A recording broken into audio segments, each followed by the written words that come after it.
چاہتا مجھے سرکار نے جانے نہ دیا۔ الحمدللہ رب العالمین والصلاة والسلام علی سید الانبیاء والمرسلین، اما بعد فاعوذ باللہ من الشیطان الرجیم، بسم اللہ الرحمن الرحیم۔ الصلاة والسلام علیک یا رسول اللہ وعلی آلک واصحابک یا حبیب اللہ۔ الصلاة والسلام علیک یا نبی اللہ وعلی آلک واصحابک یا نور اللہ۔ میرے پیارے اور محترم اسلامی بھائیوں اور مدنی چینل کے ناظرین، الحمدللہ عز و جل دعوت اسلامی کے 92 سے زائد شعبہ جات ہیں، جہاں دعوت اسلامی اپنے ان شعبہ جات کے ذریعے امت کی اصلاح کا سامان کر رہی ہے، وہاں ہماری اس تحریک میں ایک بڑا ہی حسین نظام موجود ہے کہ اپنے شعبے سے تعلق رکھنے والے اسلامی بھائیوں کی بھی تربیت کا اہتمام کیا جاتا ہے۔ ایسا نہیں کہ دوسروں کی تربیت کی تو فکر کی جائے اور اپنی تربیت اور اپنی اصلاح سے منہ موڑ لیا جائے۔ الحمدللہ وقتاً فوقتاً امیر اہل سنت اور نگران شورا کے اسلامی بھائیوں کی تربیت فرماتے ہیں، شورا کے اراکین، کابینہ اور پھر ڈویژن کے اسلامی بھائیوں کی تربیت کا سلسلہ رہتا ہے۔ اسی طرح جامعۃ المدینہ کے تربیتی اجتماعات آپ نے دیکھے ہوں گے۔ آج اسی سلسلے کی ایک کڑی مدنی چینل کا وہ مدنی عملہ جو دن رات ماشاءاللہ کوششوں میں مصروف ہے، جس کے ذریعے آپ اپنے گھر بیٹھے بہت ساری باتیں سیکھ رہے ہوتے ہیں۔ آج مدنی چینل کے عملے کے اسلامی بھائی جمع ہیں اور انشاءاللہ ان کی تربیت کے حوالے سے چند مدنی پھول عرض کرنے کی سعادت ملے گی۔ آئیے اچھی اچھی نیتیں کر لیتے ہیں۔ سب سے پہلے یہ نیت کرتے ہیں کہ اللہ عز و جل کی رضا کے لیے اول تا آخر بیان میں شرکت کروں گا۔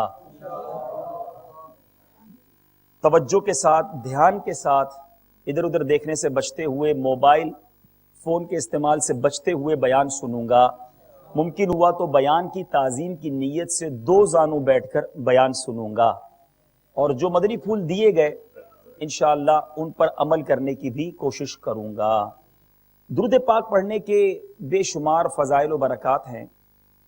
کعبے کے بدر الدجا، طیبہ کے شمس الضحا، دافع جملہ بلا، شافع یوم جزا، صلی اللہ تعالی علیہ وسلم کا فرمان عالی شان ہے، من صلی علی واحدا صلی اللہ علیہ عشرہ، جس نے مجھ پر ایک بار درود پاک پڑھا اللہ تعالیٰ اس پر 10 رحمتیں نازل فرماتا ہے۔ من صلی علی عشرا صلی اللہ علیہ مئتا، جس نے مجھ پر 10 مرتبہ درود پاک پڑھا اللہ تعالیٰ اس پر 100 رحمتیں نازل فرماتا ہے۔ آگے مزید فرمایا ومن صلی علی مئتا صلی اللہ علیہ الفا، جو 100 مرتبہ درود پاک پڑھے رب کریم 1000 رحمتیں اس پر نازل فرماتا ہے۔ اب یہاں تک تو ملٹیپلیکیشن یعنی ایک درود پاک پر 10 رحمتوں کے نزول کی بات ہوئی۔ پھر فرمایا ومن صلی علی الفا، جس نے مجھ پر 1000 مرتبہ درود پاک پڑھا۔ جو انعام پیارے آقا نے بیان فرمایا کہ واقعی انشاءاللہ اگر آپ بھی سنیں گے تو سب کا دل جھوم اٹھے گا۔ ہم مسجد میں نماز پڑھتے ہیں تو ایک اعلان ہوتا ہے کہ کاندھے سے کاندھا ملا لیجئے۔ وہ کیوں اعلان ہوتا ہے کہ صفے درست فرما لیجئے۔ اور ایک غلام کی کیا تمنا ہے کہ آقائے مدینہ صلی اللہ تعالی علیہ وسلم کے پیچھے پیچھے کسی طرح بس آقا کے پیچھے جو جا رہے ہو ہمارا بھی جانا ہو جائے اور جنت میں داخلہ مل جائے۔ یہی بہت بڑی سعادت۔ مگر نبی پاک فرماتے ہیں جس نے مجھ پر 1000 مرتبہ درود پاک پڑھا، فرماتے ہیں قیامت کے دن جب جنت میں لوگ جائیں گے اس کا کاندھا میرے کاندھے سے جنت کے دروازے پر چھو رہا ہوگا۔ اب یہ کتنا بڑا انعام ہے۔ اب آئیے ہماری مصروفیات پر تھوڑی نظر دوڑائیں۔ ہمارے پاس موبائل فون کا استعمال کے لیے، ایس ایم ایس کی چیکنگ کے لیے، چیٹنگ کے لیے، ای میل کے لیے، آپس کی بات چیت کے لیے بہت وقت ہے، مگر درود پاک پڑھنے کے لیے ہم وقت کیوں نہیں نکالتے؟ الصلاۃ والسلام علیک یا رسول اللہ، یہ ایک درود پاک ہے، بہت تھوڑی دیر میں ہو گیا۔ صلی اللہ علی محمد صلی اللہ علیہ وسلم، یہ بھی درود پاک۔ اگر بالفرض 1000 درود پاک ہم نے پڑھنے ہیں اور 3 سیکنڈ میں ایک درود پاک ہو جاتا ہے تو یہ 3000 سیکنڈ ہوئے۔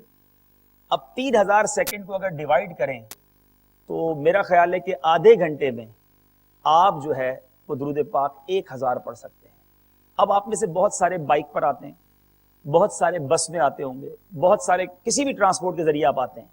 اس راستے میں آپ کیا کر رہے ہیں؟ درود پاک ایک ایسا وظیفہ ہے کہ یہ چلتے پھرتے اٹھتے بیٹھتے پڑھا جا سکتا ہے. اگر معمول بنا لیں کہ میں نے اینی ہاؤ 1000 مرتبہ درود پاک گھر سے آتے اور واپس جاتے میں پڑھ لینا ہے، تو انشاءاللہ آپ سوچیں کہ پہلے تو ہر درود پاک پر 10 رحمتیں، گھر سے نکلا اور رحمتوں کی برسات شروع. اور جس پر روزانہ ہزاروں رحمتیں برسیں وہ کیسے پریشان ہوگا، وہ کیسے بیمار ہوگا، وہ کیسے مشکل کا شکار ہوگا جب رب کی رحمت شامل حال ہو جائے. تو خدارا اس وظیفے کو اپنا لیجئے. کم از کم روزانہ مدنی چینل آنے اور مدنی چینل سے گھر جانے والا جو وقت ہے، بدقسمت تو ہوتے ہیں وہ لوگ جو اپنے راستوں میں بھی گناہ کرتے ہیں. یعنی ایسے بھی لوگ دیکھیں بائک چلانا ہے پھر بھی کان پہ میوزک سن رہے ہیں، بس میں جانا ہے تو اس میں گانے، کار میں جانا ہے تو اس میں الگ الگ قسم کی سیڈیز رکھی ہوئی ہیں. حالانکہ یہ سفر ویسے ہی خطرناک ہوتا ہے، اللہ نہ کرے کبھی ایکسیڈنٹ ہو جائے تو کیا میوزک سنتے سنتے ہم مرنا چاہیں گے؟ بزرگوں کے بارے میں آتا ہے کہ وہ راستے میں اتنا اللہ کا ذکر کرتے. ایک بزرگ ایک راستے سے گزر گئے، پھر واپس آئے اور اسی راستے سے گزرے. لوگوں نے کہا حضرت آپ تو کراس کر چکے تھے یہ روڈ.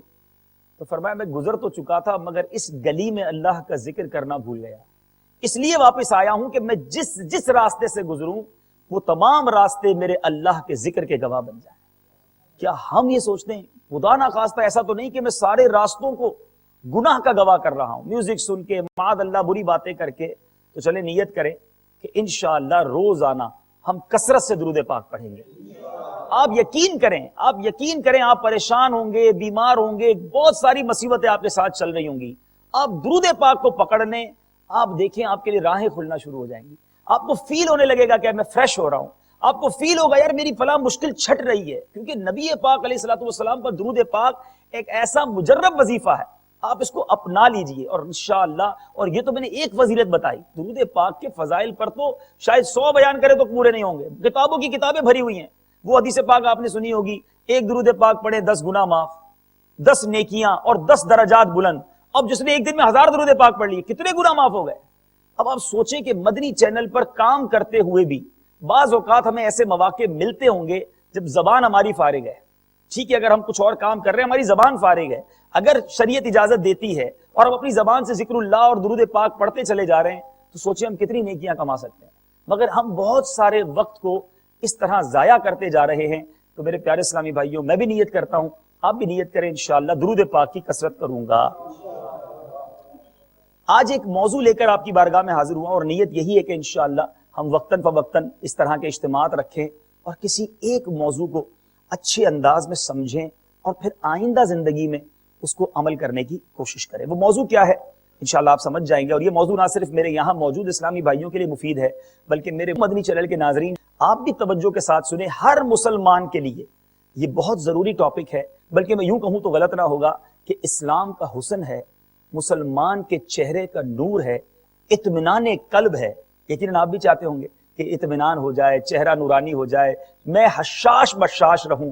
آج جس مدنی پھول کو، جس ایک وصف کو، جس خوبی کو میں لے کر حاضر ہوا ہوں، اگر اس کو اپنا لیں گے تو آپ ڈیفرنس محسوس کریں گے اپنی لائف میں کہ آپ کتنے سیٹسفائی ہو گئے ہیں. بہرحال وہ موضوع کیا ہے، ایک واقعہ سنتے ہیں، اس سے انشاءاللہ اس موضوع کے بارے میں مزید سمجھنے کو ملے گا. ایک قافلہ گیلان سے بغداد کی طرف رواں دوا تھا. جب یہ قافلہ ہمدان شہر سے روانہ ہوا تو جیسے ہی جنگل شروع ہوا، ڈاکوؤں کا ایک گروہ نمودار ہوا اور قافلے والوں سے مال و اسباب لوٹنا شروع کر دیا، گویا ڈکیتی ہو گئی. اس قافلے میں ایک نوجوان بھی تھا جس کی عمر 18 سال کے لگ بھگ تھی. ایک ڈاکو اس نوجوان کے پاس آیا اور کہنے لگا، صاحبزادے تمہارے پاس بھی کچھ ہے؟ نوجوان بولا، میرے پاس 40 دینار ہیں جو کپڑے میں سلے ہوئے. راہزن نے کہا، صاحبزادے مذاق نہ کرو، سچ سچ بتاؤ. نوجوان نے بتایا، میرے پاس واقعی 40 دینار ہیں، یہ دیکھو میری بغل کے نیچے دیناروں والی تھیلی کپڑوں میں سلی ہوئی ہے. راہزن نے دیکھا تو حیران رہ گیا اور نوجوان کو اپنے سردار کے پاس لے گیا اور سارا واقعہ بیان کیا. سردار نے کہا، نوجوان کیا بات ہے، لوگ اپنی رقم چھپاتے ہیں، اپنے خزانے ڈاکوؤں سے چھپاتے ہیں، تم خود ہی ڈکلیئر کر رہے ہو، تم خود ہی بتا رہے ہو. تو نوجوان نے کہا کہ میری ماں نے گھر سے چلتے وقت مجھ سے یہ وعدہ لیا تھا کہ بیٹا ہر حال میں سچ بولنا، جب بولنا سچ بولنا. مجھے مال کی پرواہ نہیں، میں اپنی ماں سے کیا ہوا وعدہ نبھا رہا ہوں۔ نوجوان نے بات اپنی کی تھی، بہت غور طلب بات ہے۔ نوجوان نے ڈاکو سے یہ نہیں کہا تھا تم غلط کر رہے ہو، تم یہ ڈکیتی چھوڑ دو، یہ گناہ ہے، یہ حرام ہے، یہ برا کام ہے۔ نوجوان نے اپنی بات بتائی کہ میں کیا کر رہا ہوں، میری انٹینشن، میری نیت کیا ہے، ماں سے میں نے وعدہ کیا ہے۔ لیکن یہ باتیں کیونکہ ایک سچی زبان سے نکلی تھی، ایک سچے انسان کی زبان سے، 18 سال کا نوجوان ہے، اس کی زبان سے نکلی تھی، تاثیر کا تیر بن کر اس ڈاکوؤں کے سردار کے دل میں وہ بات پیوست ہو گئی۔ اس کی آنکھوں سے آنسوؤں کا دریا چھلکنے لگا، اس کا سویا ہوا مقدر جاگ اٹھا اور وہ کہنے لگا کہ تم صاحبزادے، تم کس قدر خوش نصیب ہو کہ دولت لٹنے کی پرواہ کیے بغیر اپنی والدہ کے ساتھ کیا ہوا وعدہ نبھا رہے ہو، اور میں کس قدر ظالم ہوں کہ اپنے خالق و مالک کے ساتھ کیے ہوئے وعدے کو پامال کر رہا ہوں اور مخلوق خدا کا دل دکھا رہا ہوں۔ یہ کہنے کے بعد وہ ساتھیوں سمیت سچے دل سے تائب ہو گیا اور سارا سامان واپس کر دیا۔ اے میرے پیارے اور محترم اسلام، یقیناً آپ پہچان گئے ہوں گے کہ وہ نوجوان کوئی اور نہیں، پیروں کے پیر، پیر دستگیر، روشن ضمیر، قطب ربانی، محبوب سبحانی، حضرت شیخ عبد القادر جیلانی رضی اللہ تعالیٰ عنہ کی نوجوانی کا، بچپن کا واقعہ ہے۔ مگر اس واقعے سے ہمیں درس کیا ملا کہ سچ یہ اولیاء کا شیوا ہے، سچ یہ صحابہ کا طریقہ ہے، سچ یہ انبیاء کا طریقہ ہے۔ یاد رکھیے، سچائی ایک ایسی خوبی ہے اور ایسا حسن ہے جس سے انسان کا چہرہ پر نور، قلب مطمئن اور پرسکون ہو جاتا ہے۔ اسی لیے مومن اور غیر مومن سب ہی سچائی کو پسند کرتے ہیں۔ یہ ایسا فیکٹ ہے کہ دنیا میں کوئی بھی مذہب، کوئی بھی قوم کا بندہ ہو، چاہے مسلمان نہ ہو، سچ کو سب پسند کریں گے۔ جھوٹ کسی بھی مذہب میں، کسی بھی قوم میں پسندیدہ فعل نہیں ہے۔ جھوٹ ایک ایسی برائی ہے، ایک ایسا داغ ہے جس سے انسان کا چہرہ بدنما اور دل مضطرب ہو جاتا ہے، بے چین رہتا ہے۔ سچ بولنے والے کو اگر سچائی کی وجہ سے ظاہری تکلیف بھی پہنچ جائے تو اسے دلی راحت محسوس ہوتی ہے۔ سچ بولا تھا نا، پھر تکلیف ہوئی، اٹس اوکے۔ لیکن جھوٹ بولنے والا ظاہراً تکلیف سے بچ جاتا ہے، مگر اس کے باوجود اسے شرمندگی اور ندامت کا سامنا کرنا پڑتا ہے، ہمیشہ خوف زدہ اور غم زدہ رہتا ہے۔ اے میرے پیارے اور محترم اسلامی بھائیوں، قرآن مجید فرقان حمید میں اللہ تعالیٰ ارشاد فرماتا ہے، یا ایھا الذین آمنوا اتقوا اللہ وکونوا مع الصادقین۔ ترجمہ کنز ایمان، اے ایمان والو اللہ سے ڈرو اور سچوں کے ساتھ ہو، یعنی کونوا مع الصادقین، سچوں کے ساتھ ہو جاؤ۔ آیت مبارکہ میں سچوں کے ساتھ رہنے کا حکم تا قیامت سارے مسلمانوں کو ہے۔ اس سے ثابت ہوا کہ لوگوں کا باطل پر جمع ہو جانا ممتنع ہے، اور دنیا میں سچے لوگ یعنی علماء دین، اولیاء کاملین قیامت تک رہیں گے۔ کسی زمانے میں یہ جو دنیا ہے ان سے خالی نہ ہوگی، کیونکہ سچے ہوں گے تو سچوں کے ساتھ ہوں گے نا، تو یہ سچے لوگ رہیں گے معاشرے میں۔ اب ہمیں حکم کیا دیا گیا؟ کونوا مع الصادقین۔ اے میرے پیارے اور محترم اسلامی بھائیوں، قرآن مجید فرقان حمید میں اللہ تبارک و تعالی ایک اور جگہ کیا ارشاد فرماتا ہے؟ فَلَوْ صَدَقُوا اللَّهَ لَكَانَ خَيْرًا لَهُمْ۔ تو اگر اللہ سے سچے رہتے تو ان کا بھلا تھا۔ تفسیر روح البیان میں ہے، سچ ایک نور ہے جو سچ بولنے والوں کے دلوں کی ہدایت کا سبب بنتا ہے۔ جتنا انہیں اپنے رب کے یہاں قرب حاصل ہوتا ہے، اتنا ہی انہیں وہ نور حاصل ہوتا ہے۔ میرے پیارے اور محترم اسلامی بھائیوں، میرے آقا مدینے والے مصطفیٰ صلی اللہ تعالی وسلم کی حدیث پاک بخاری شریف کی حدیث ہے، حضرت سیدنا عبداللہ ابن مسعود رضی اللہ تعالیٰ عنہ راوی ہیں۔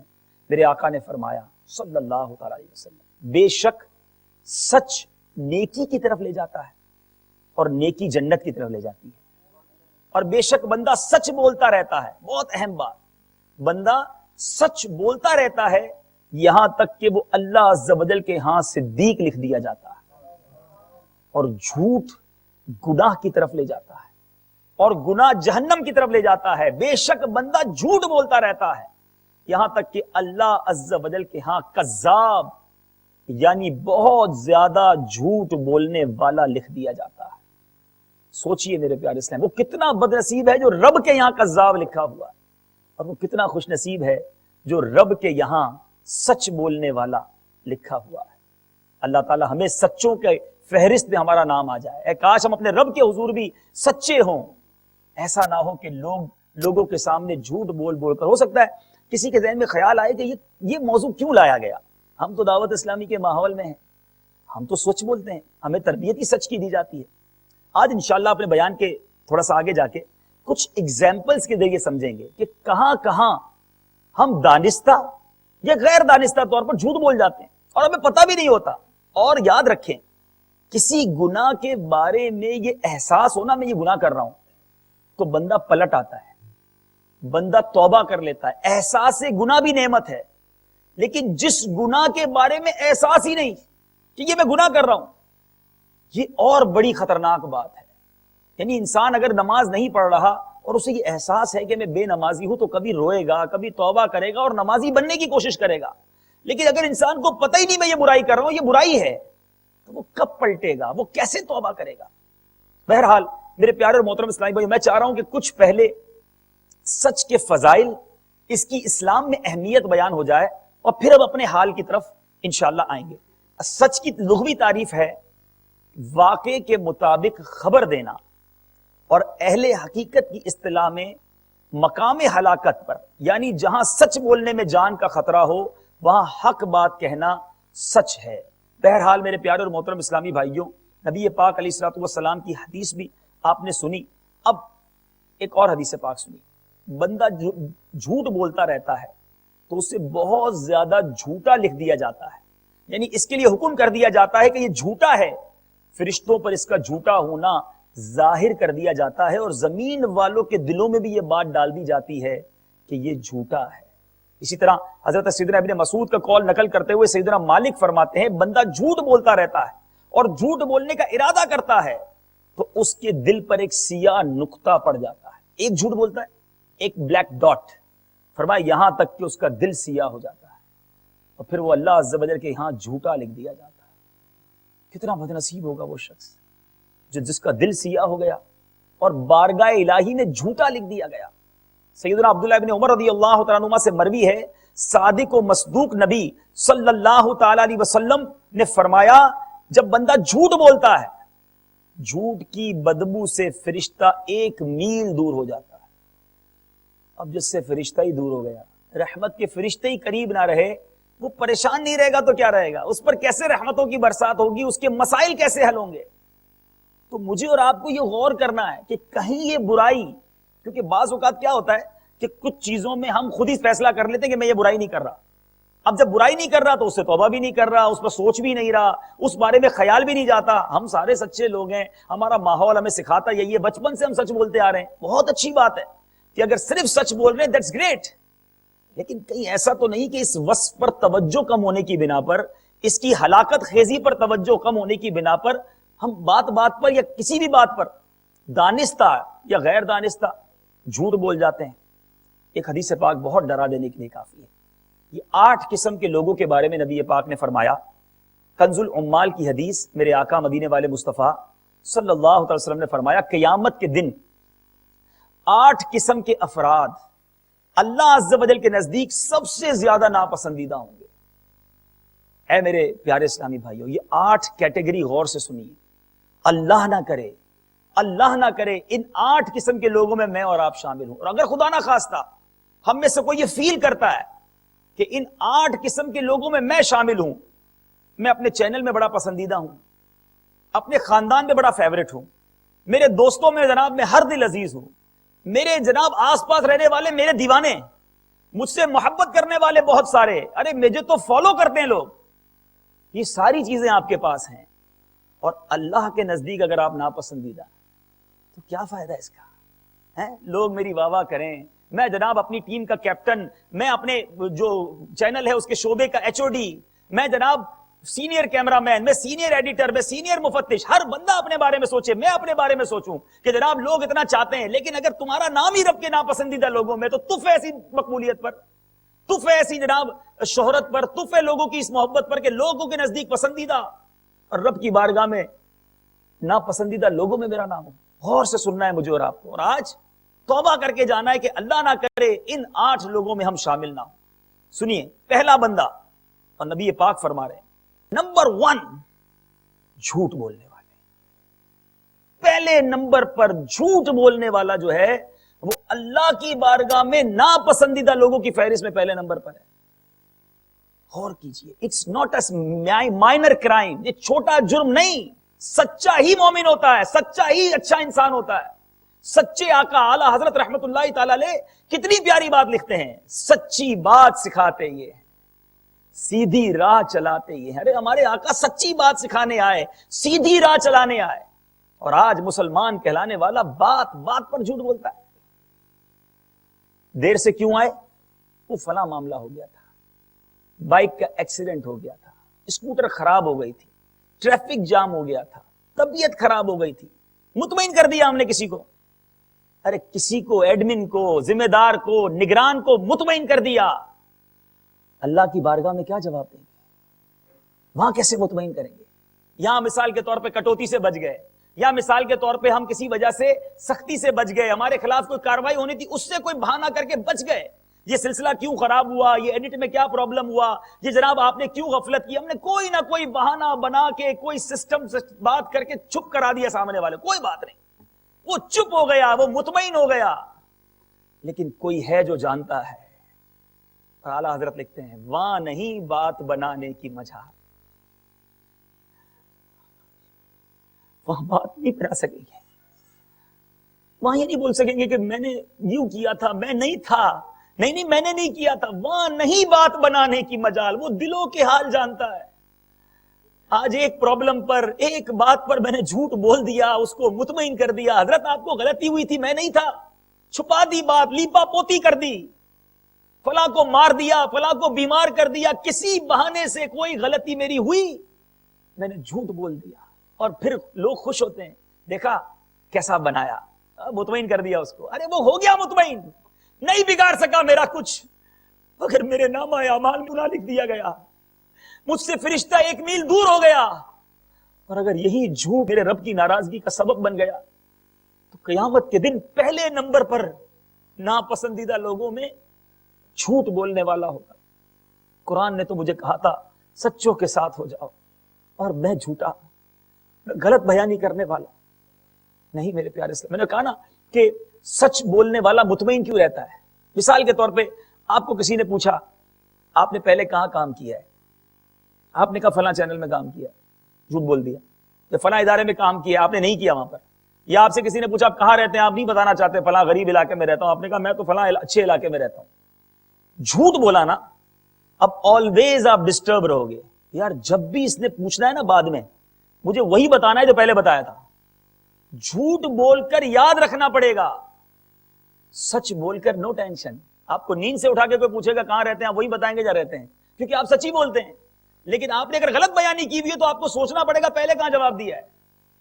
کبھی لیٹ ہوئے اور اس نانی کا انتقال کروا دیا جو دنیا میں ہے, تو اب ہمیشہ اس نانی کو اپنے مرا ہوا ہی ثابت کرنا پڑے گا, ورنہ دوبارہ آپ نے کہہ دیا نانی بیمار تھی, تو پہلے تو آپ انتقال کروا چکے تھے اس کا. تو جھوٹ بولنے والا وہ ٹینشن میں ہی رہے گا. سچے کو کوئی پرابلم نہیں, وہ یہاں بھی خیر میں, وہاں بھی خیر میں. میں نے کہا نا سچ بول کر کبھی کبھی تکلیف ہو جائے گی. اب اسی طرح مثال لے لیں, آپ نے کوئی غلطی کی, کوئی بھی مسٹیک ہو گئی, انسان ہے غلطی ہو جاتی ہے, لیٹ آئے, چھٹی ہوئی, کوئی بھی پرابلم ہوئی, آپ نے سچ بول دیا, اس کا رزلٹ کیا آئے گا؟ آپ سے تنبیہ ہوگی, کوئی آپ کی کٹوتی ہوگی, کوئی آپ کو نوٹس دیا جائے گا, آپ کو معافی مانگنی پڑے گی. اگلی بار بچو گے نا, یار اگر اب ایسی غلطی کی نا تو پھر دوبارہ یہی ہوگا. اور اگر آپ نے جھوٹ بول کے معاملہ سیٹ کر لیا تو اب آپ کبھی بھی اس غلطی سے نہیں بچو گے, کیونکہ غلطی جب بھی ہوگی مجھے پتا ہے میں نے جھوٹ بول دینا ہے. تو غلطی سے اپنے آپ کو اگر بچانا ہے, اپنے آپ کو اور اچھا کرنا ہے, تو ہمیں اپنی غلطیوں کا اعتراف بھی کرنا ہوگا اور ہمیں سچ بولنا ہوگا. اپنے نگران سے نہ ڈرو, اپنے ذمہ دار سے نہ ڈرو, اس سے ڈرو کہ جس کے سامنے جواب دینا ہے. کہاں جائیں گے اگر ہم جھوٹ بول کر زندگی گزاریں گے؟ یہ تو ایک کیٹیگری بیان ہوئی. دوسری 8 قسم کے لوگوں کا تذکرہ ہے. نمبر 2 تکبر کرنے والے. بعض اوقات ہمارے شعبے میں بھی, چونکہ ماشاءاللہ مدنی بھی ہیں, مدنی ہو سکتا ہے غیر مدنی کو اپنے سے کمزور سمجھیں, اس کو تو آتا جاتا ہی کچھ نہیں, اتنی سی بات نہیں پکڑ سکے آپ, یہ حدیث آپ نہیں سمجھ سکے, ارے صاف صاف قرآن پاک کی آیت ہے, آپ کو یہ بھی نہیں پتا. اب جو سینئر مفتش ہے وہ دیکھے کہیں وہ جونیئر کو یا عام اسلامی بھائی کو اپنے سے کمتر تو نہیں سمجھ رہا, کہیں وہ علم سیکھ کر بھی تکبر میں مبتلا تو نہیں, امام والا غیر امام والے پر تکبر تو نہیں کر رہا کہ یار میں امام والا, میں جناب باپا والا, یہ تو نماز بھی نہیں پڑھتے, ہمیں کیا پتا اللہ کی بارگاہ میں کون مقبول ہے. بالکل اسی طرح سینئر کیمرہ مین جونیئر کیمرہ مین پر تکبر تو نہیں کر رہا, سینئر ایڈیٹر جونیئر ایڈیٹر کے بارے میں سوچے, ایچ او ڈی اپنے ماتحت کے بارے میں سوچے, مجلس کے اراکین مدنی چینل کے عملے کے بارے میں سوچے. ہم 5-6 جناب مجلس کے اراکین ہیں, یہ عام عملے والے ہیں, ان کو کیا پتا, ہمیں پتا ہے کتنے مسائل ہیں. اگر یہ فیلنگز ہیں, میں نہیں کہتا یہ سب چیزیں تکبر ہیں, تکبر کی تعریف ہی یہ ہے کہ اپنے آپ کو دوسرے سے برتر سمجھنا. ہم میں کا ہر شخص سوچے جو پیسے والا ہے, جو مرتبے والا ہے, جو زیادہ سیلری والا ہے, جو زیادہ عزت والا ہے, زیادہ حسن والا ہے, زیادہ بولنے والا ہے, جو اس کے ریزنز بن سکتے ہیں, سوچیں کہیں میں تکبر میں تو نہیں. کام مدنی چینل میں کر رہا ہوں, سوچ رہا ہوں بڑی نیکیوں بھرے چینل میں اور گناہگار ہو رہا ہوں, اور یہاں کوئی نہیں جانتا میرا تکبر, مگر دوسرے نمبر پہ وہ بندہ ہوگا قیامت کے دن جو اللہ کے ناپسندیدہ بندوں میں ہوگا. نمبر 3, وہ لوگ جو اپنے سینوں میں اپنے بھائیوں سے بغض چھپا کر رکھتے ہیں, جب وہ ان کے پاس آتے ہیں تو یہ ان کے ساتھ خوش اخلاقی سے پیش آتے ہیں. ہائے ہائے, بھائی آتا ہے بڑی محبت, کیسے ہیں حضور, تشریف رکھیں, بیٹھیں بیٹھیں, ماشاءاللہ آپ کی کارکردگی بڑی اچھی, آپ بڑے سینئر, دل میں پتا ہے اس کے بارے میں کیا رکھا ہے, کسی طرح اس کا برباد ہو جائے, اس کی نوکری چلی جائے, یہ نیچے رہ جائے, دوسرا آگے بڑھ جائے, آج کر لو جتنا کرنا ہے. کوئی ہے جو دل کے حالات جانتا ہے, دل صاف رکھو میرے پیارے بھائیوں, کسی کے بارے میں برا نہ سوچو. آج سوچ لو گے برا, اس دن ناپسندیدہ لوگوں کی فہرست میں کھڑا کر دیا جائے گا. ہو سکتا ہے جس کے بارے میں میں نے بغض رکھا ہو وہ اللہ کے پسندیدہ بندوں میں کھڑا ہو, اور مجھے صرف اسی سے بغض رکھنے کی وجہ سے جہنمیوں کی لائن میں کھڑا نہ کر دیا جائے.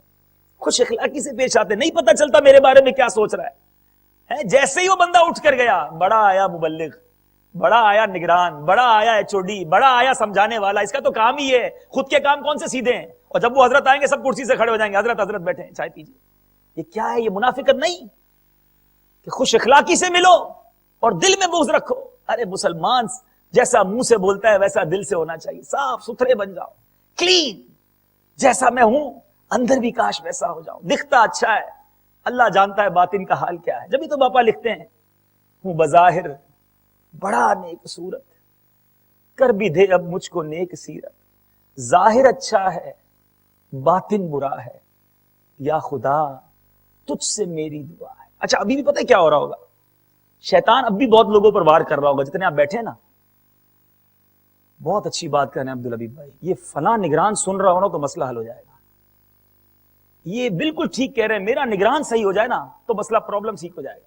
یہ بھی شیطان آج وار کر رہا ہوگا. ارے یہ بیان میرے اور آپ کے لیے, کسی اور کے لیے مت سوچو کہ کہیں میں تو اس برائی میں مبتلا نہیں. ہر بار اصلاحی بیان میں شیطان یہ بھی ہم پر وار کرتا ہے کہ یہ بیان بہت اچھا ہے, کاش وہ سن لے, کاش وہ ٹھیک ہو جائے. ارے میں ٹھیک ہو جاؤں پہلے, اس پر کیوں نہیں سوچتے؟ اگر ہم سارے ٹھیک ہو جائیں تو سب مسئلہ حل ہو جائے گا. ایک بڑا اچھا جملہ پچھلے دنوں تربیتی اجتماع میں سیکھا کہ جس طرح تم چاہتے ہو کہ لوگ تمہارے ساتھ پیش آئیں, ایسے تم بن جاؤ, ایسے تم لوگوں کے ساتھ پیش آنا شروع کر دو.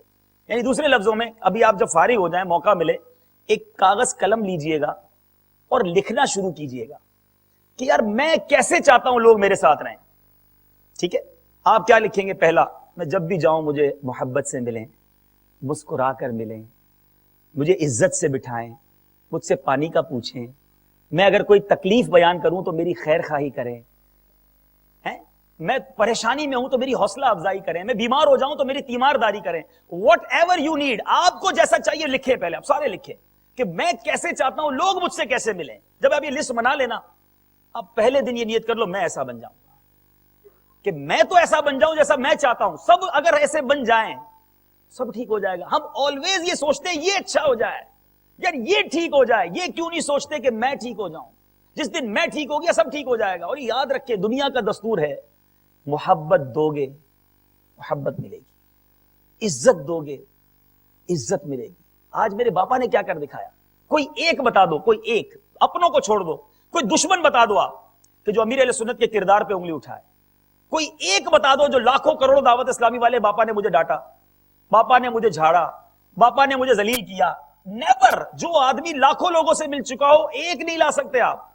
ہم سے 100 آدمی ملے تو 20 کو شکایتیں ہوتی ہیں.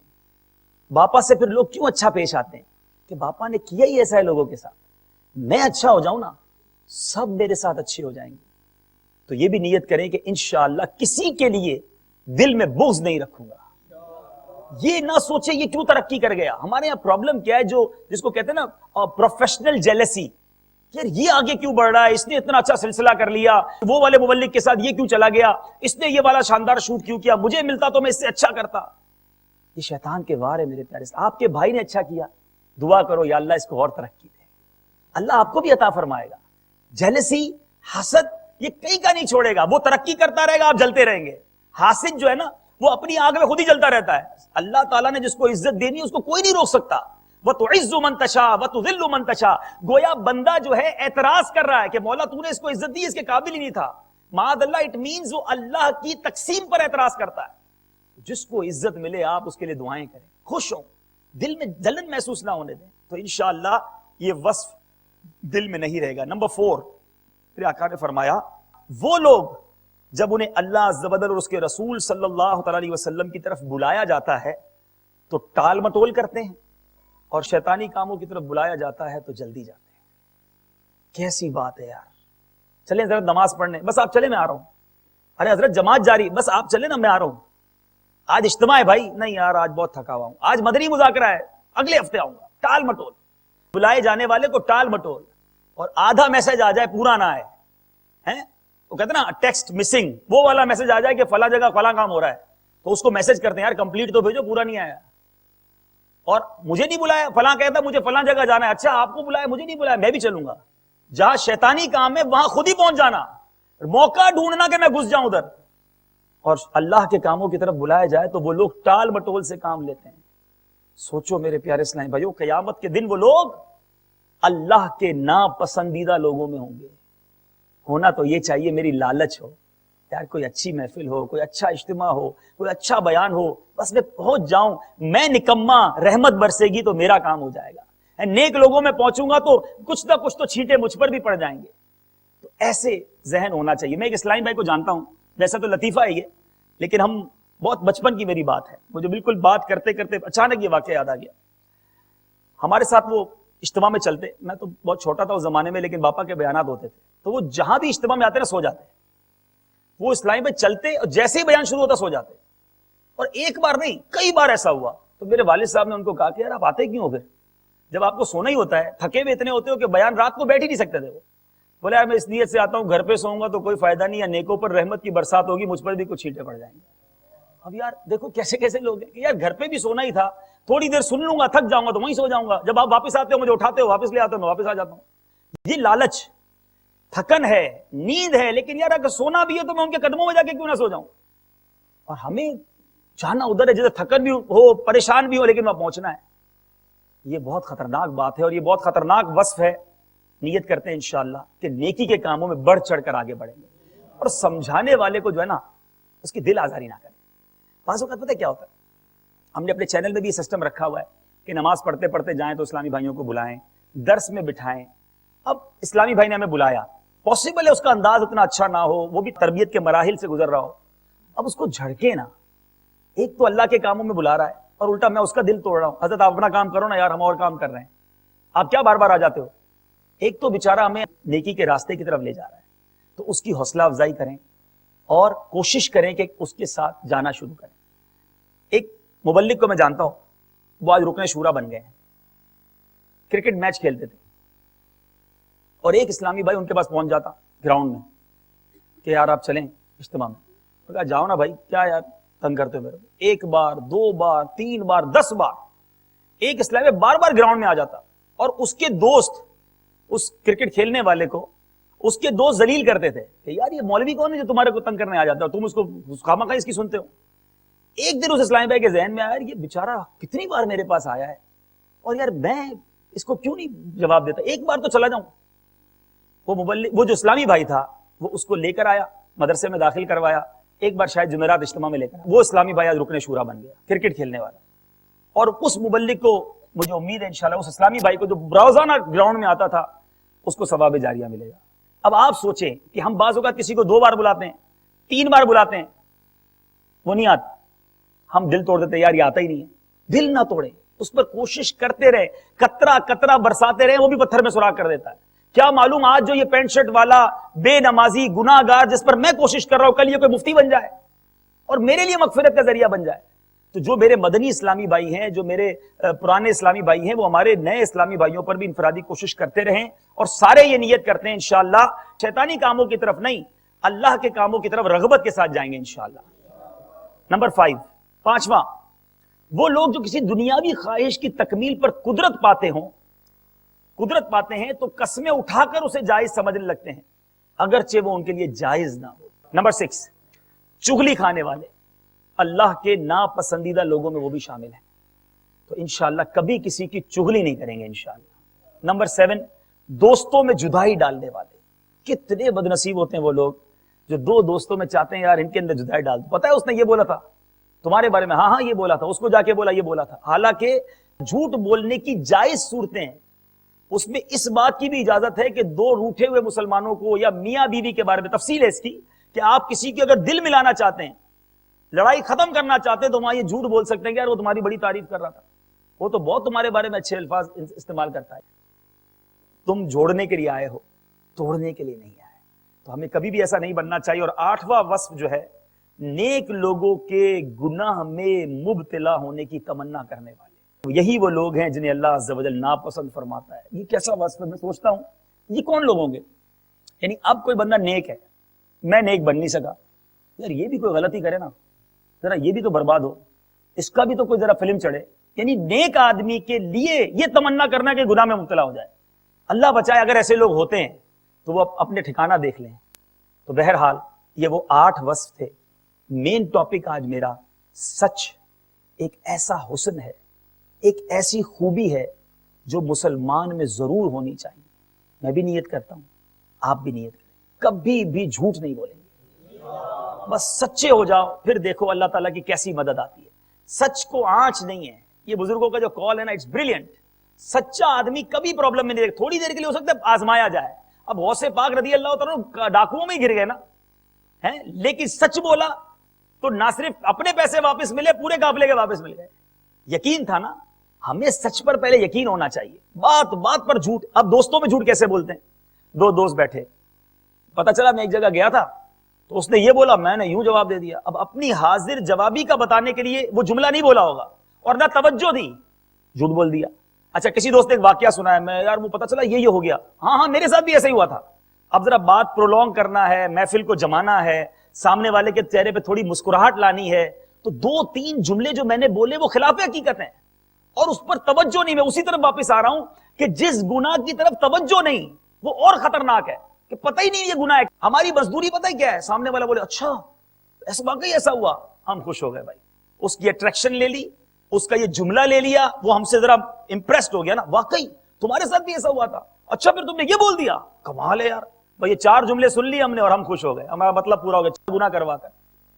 یہ سوچے کہ جب ہم چائے پینے بیٹھتے ہیں، دوست تو پتہ چلا وہ یہاں گیا تھا، وہ یہ ہو گیا، وہ ہو گیا میں 4-5-6 جھوٹ بول کر ہم واپس آتے ہیں۔ خدارا اس کا میں نے غور کیا کہ یہ رک کیسے سکتا ہے، کہ اگر یہ غلطیاں ہو رہی ہیں تو اس کا ایک طریقہ مجھے سمجھ آیا۔ ایک تو طریقہ وہی ہے جو باپا بولتے ہیں، کم بولو، پہلے تولو بعد میں بولو، اللہ کرے وہ ہمیں مل جائے۔ لیکن پہلے یہ جسٹیفائی کرنے کے لیے کہ ہم جھوٹ بولتے ہیں کہ نہیں اور کتنا بولتے ہیں، میرا ایک مشورہ ہے۔ آپ میں سے کئیوں کے پاس موبائل ہے، یہ مشورہ میں جامعہ کے طلباء کو دیتا نہیں کیونکہ ان کو موبائل بند کرواتے ہیں۔ آپ ایسا کریں کہ ایک دن اپنی ساری گفتگو ریکارڈ کر لیں، موبائل جیب میں رکھ کے ریکارڈ کا بٹن دبا دیں، یا کوئی ایسی ڈیوائس لے لیں، پاسبل ہے آپ لوگوں کے لیے، جو بھی بولی جا رہے ہیں نا، دوست سے ملے، فلاں سے ملے، فون کیا، جواب دیا، ریکارڈ کر لیں، اور پھر رات کو سونے سے پہلے ساری گفتگو سنیں اور نوٹ کریں کہ فلاں سے بات کے دوران یہ جملہ جو ہے نا یہ تو تھا نہیں ہے، یہ بات تو نہیں ہوئی تھی، ایسے تو نہیں ہوا تھا۔ آپ کو اندازہ ہوگا کہ ایک دن میں کتنی خلاف واقع، میں نہیں کہتا سارا جھوٹ ہوگا، لیکن آپ کو خود انڈیکیٹ ہو جائے گا۔ دوسرا آسان طریقہ، اگر موبائل فون مشکل لگ رہا ہے آپ کو، بیٹری ڈاؤن ہو جائے گی، شیطان بہت سارے ادھر ہی جواب دے دے گا، چھوڑو یار ختم، بہت مشکل طریقہ عبدالحبیب بھائی نے بتایا، اور آسان طریقہ، جیب میں رکھ لیں، آج ایک قلم لے لیں اور ایک مدنی پیڈ لے لیں، ہر 1 گھنٹے بعد 1 گھنٹے کی گفتگو لکھ لیں، مطلب یاد کریں نا، 1 گھنٹے کے بعد 5 منٹ کا بریک لیں، فلاں کا فون آیا تھا، اس نے یہ کہا، میں نے یہ کہا، میں نے یہ کہا، اس نے یہ کہا، یہ بات چیت ہوئی. جب آپ غور کریں گے نا، آپ کو اندازہ ہوگا یار 2 یا 3 موقع پر میں نے ایگزیجریشن کی ہے، مبالغہ آرائی کی، یہ بات نہیں ہوئی تھی، یہ واقعہ نہیں ہوا تھا، اور میں نے صرف لطف لینے کے لیے، صرف امپریسڈ کرنے کے لیے جملہ بول دیا. اور اگر وہ جھوٹ ہے تو سوچیں کہ جھوٹ گناہ ہے، گناہ جہنم کی طرف لے جاتا ہے. زیادہ جھوٹ بولنے والا اللہ کے نزدیک کذاب. میں کہتا ہوں اس سے برا جھوٹوں پر خدا کی لعنت. اور ہم اس زمرے میں اپنے آپ کو لا رہے، اور اللہ کے یہاں جھوٹا لکھا جانا، اللہ نہ کرے، اگر اللہ نہ کرے ہم میں سے کوئی ایسا ہے جو اللہ کی بارگاہ میں بھی جھوٹا لکھا ہوا ہے. ابھی آپ نے سنا ایک جھوٹ، ایک بلیک ڈاٹ دل پر. کچھ ایسے ملتے ہیں اسلام بھائی، یار آپ لوگ رو رہے ہو، مجھے تو رونا ہی نہیں آتا. میں اجتماع میں بھی جاتا ہوں، مجھ پر کوئی اثر ہی نہیں ہوتا. یار لوگ کھڑے ہو کے توبہ کرتے ہیں، مجھے پتہ نہیں ہمت ہی نہیں ہوتی. کہیں ایسا تو نہیں ہے سب سیاہ ہو گیا ہے، نقطے لگا لگا لگا لگا کے بلیک کر دیا، اب جگہ ہی نہیں اس میں ہدایت کی. لیکن یہ سیاہ دل بھی صاف ہو سکتا ہے کہ جب اس پر رحمت کی برسات ہو جائے، توبہ کے آنسو گر جائیں، ندامت کا پانی بہ جائے، تو یہ سیاہ دل بھی صاف ہو جائے. تو آج نیت کریں، سچی توبہ کریں. کوئی آپ کو چیک نہیں کرے گا. آج کے بیان کے بعد میں یہ نہیں کہوں گا کہ اب آپ کے ایچ او ڈی چیک کریں گے آپ سچ بول رہے ہیں جھوٹ بول رہے ہیں. آلویز اپنی اصلاح کی خود فکر کرو. کوئی یار دیکھے نہ دیکھے، کوئی ہے جو دیکھ رہا ہے، مجھے اس کا خیال ہے. سارے مطمئن، رب ناراض ہیں، سارے خوش، رب کی بارگاہ میں میرا کوئی مقام نہیں، تو کیا فائدہ؟ مزہ تو یہ ہے کہ میرا رب مجھ سے راضی ہو، اللہ کے یہاں میں سچا لکھا ہوں، اللہ کے پسندیدہ بندوں میں شامل ہو جاؤں. کامیابی ہے، یہی زندگی کا حاصل ہے. ساری دنیا عزت کرے اور قیامت کے دن میرے مقدر میں اگر ذلیل اور رسوا ہونا لکھا ہے، ان عزتوں کا کیا فائدہ؟ ارے دنیا میں کوئی نہ پوچھے، کوئی نہ بٹھائے، کوئی قریب نہ آنے دے، اور رب کی بارگاہ میں مجھے مقبولوں میں شامل کر لیا جائے. خدا کی قسم وہی عزت ہے، وہی سرخروئی ہے. یہاں اپریسیشن لیٹر مل گیا، یہاں فرد نامہ مل گیا، تمہیں نہیں ملا مجھے مل گیا، جناب میں آگے بڑھ گیا، میرا اجارہ، میرا یہ، میرا گریڈ سب بڑھ گیا. اور ادھر روزانہ میرا گریڈ کم ہو رہا ہے، اور روزانہ میرے گناہ بڑھ رہے ہیں. کیا فائدہ؟ میں کس دوڑ میں لگ گیا؟ قرآن پاک کہتا ہے وما خلقت الجن والانس الا ليعبدون. ہمیں دنیا میں بھیجا ہی رب کی عبادت کے لیے گیا ہے. ہم کن چکروں میں پڑ گئے؟ آگے بڑھ جاؤں، پیچھے کر دوں، اس کی ٹانگ کھینچ لوں، اور جھوٹ بول بول کے اپنے معاملے سیدھے کر لوں. نہیں، ارے حساب دینا ہے، یہ تو امتحان ہے. 60-70 سال کا ایگزامینیشن ہال ہے میرے پیارے اسلامی بھائیوں. ہیں الذی خلق الموت والحیات لیبلوکم ایکم احسن عملا. ہمیں دنیا میں گویا ٹیسٹ کرنے بھیجا گیا ہے. 60-70-80 سال کا ایک ایگزام ہے کہ کون آتا ہے اچھے اعمال لے کر، اور ہم ان 60-70 سالہ زندگی میں لگ گئے رنگ رلیوں میں. ایسا نہ کرو. اور بالخصوص مدنی چینل کے اسلامی بھائی، میں آپ کو پہلے بھی کہہ چکا ہوں، دوبارہ کہہ رہا ہوں، اس وقت دنیا میں جو مدنی انقلاب برپا کر رہا ہے آپ کا چینل، گھروں میں جا جا کر لوگ توبہ کر رہے ہیں، گھر میں سن سن کر رو رہے ہیں، گھر میں سن سن کر نمازی بن رہے ہیں. اب وہ اسلامی بھائی سوچے کہ میں جس چراغ کی روشنی دنیا میں پہنچا رہا ہوں، اسی چراغ کے تلے کہیں میں اندھیرے میں تو نہیں رہ گیا. سب میری کوششوں سے، میں کیمرہ چلاتا رہا، میں سوئچ کرتا رہا، میں ایڈٹ کرتا رہا، میں بیان کرتا رہا، میں نعت پڑھتا رہا، میں مجلس چلاتا رہا، اور وہ چینل گھروں میں پہنچ کر لوگوں کو نیک بناتا رہا. اور اسی چینل میں بیٹھ کر میں گناہگار رہ گیا، میں خطا کار رہ گیا، میں خسران نقصان میں رہ گیا. پھر ہمارا کیا بنے گا؟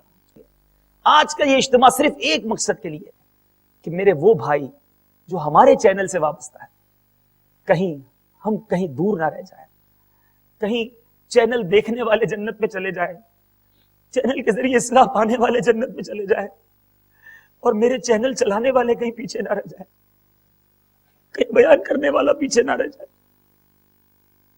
کہیں قبر میں ہم جائیں تو اس وقت یاد نہ آئے کہ یار اتنی بار قبر کے بارے میں سنا تھا کہ وہ عذاب کا گھر ہوگی، کیڑے مکوڑوں کا گھر ہوگی، قبر دبائے گی. کتنی بار میں نے سنا تھا، خود ہی تو شوٹ کیا تھا، خود ہی تو ایڈٹ کیا تھا، اور کیوں نہ سوچا میری قبر ہی ایسی بن گئی، اب میں ہی عذاب میں مبتلا ہو گیا. اس وقت سوچنے کا کوئی فائدہ نہیں ہوگا. خدا را آج سوچ لو، آج وقت ہے تبدیل ہونے کا. اور شیطان پتہ ہے تبدیل نہیں کیوں نہیں ہونے دیتا؟ برابر والے کو دکھاتا ہے یہ بھی تو توبہ نہیں کرتا, یہ بھی تو چل رہا ہے, چھوڑو اسے, میں اکیلا قبر میں جاؤں گا, کوئی میرے ساتھ نہیں ہوگا, میں اکیلا تنہا ڈروں گا, اندھیرا ہوگا. اگر نیک اعمال نہیں ہوئے تو پھنس جائیں گے پیارے اسلامی بھائیوں. اگر اللہ ناراض ہوا تو یہ دوست کام نہیں آئیں گے. میرا عہدہ, میرا منصب, میرا سٹیٹس, میرا بیک گراؤنڈ, بڑا خوش ہوتے ہیں چینل والے, میں فلاں چینل میں اتنا عرصہ کام کیا, میرا 25 سال کا ایکسپیرینس, میرا 20, کچھ کام نہیں آئے گا اگر اللہ ناراض ہو گیا. یہ ایکسپیرینس کس کام کا؟ کاش ہمیں نیکیاں کرنے کا ایکسپیرینس ہوتا, کاش عبادت کرنے کا ایکسپیرینس ہوتا کہ 20 سال سے میری کوئی نماز قضا نہیں ہوئی. فخریہ بولتے ہیں میں 20 سال سے ڈائریکٹر ہوں, 20 سال سے ایڈیٹر ہوں, 25 سال سے میرے کیمرہ مینی کی ہے. ارے خوش نصیب وہ ہے جو 25 سال سے 5 وقت با جماعت نماز پڑھتا ہے. خوش نصیب وہ ہے جو 25 سال سے عبادت کرتا ہے, جو قرآن پاک کی روزانہ تلاوت کرتا ہے. کدھر چلے جا رہے ہم؟ خدا را اس میسج کو قبول کیجیے, ذرا سوچئے گا ضرور. یہ اجتماع صرف اسی مقصد کے لیے کیا گیا ہے, بالخصوص آج کے بعد ہم جھوٹ نہیں بولیں گے, کبھی بھی جھوٹ نہیں بولیں گے. انشاءاللہ ہم سچے بنیں گے انشاءاللہ. اللہ تعالیٰ سے دعا ہے اللہ تعالیٰ ہمیں سچوں میں شامل فرمائے. کونوا مع الصادقین, کیسا پیارا جملہ ہے, کیسی پیاری آیت ہے, سچوں کے ساتھ ہو. اللہ ہمیں سچوں کے ساتھ کر دے, ان گروہ میں شامل کر لے کہ لوگوں کے نزدیک بھی, فرشتوں کے نزدیک بھی اور اللہ کے نزدیک بھی ہم سچے بن جائیں. آمین بجاہ النبی الامین صلی اللہ تعالی علیہ وسلم. میرے اعمال کا بدلہ تو جہنم ہی تھا, میں تو جاتا مجھے سرکار نے جانے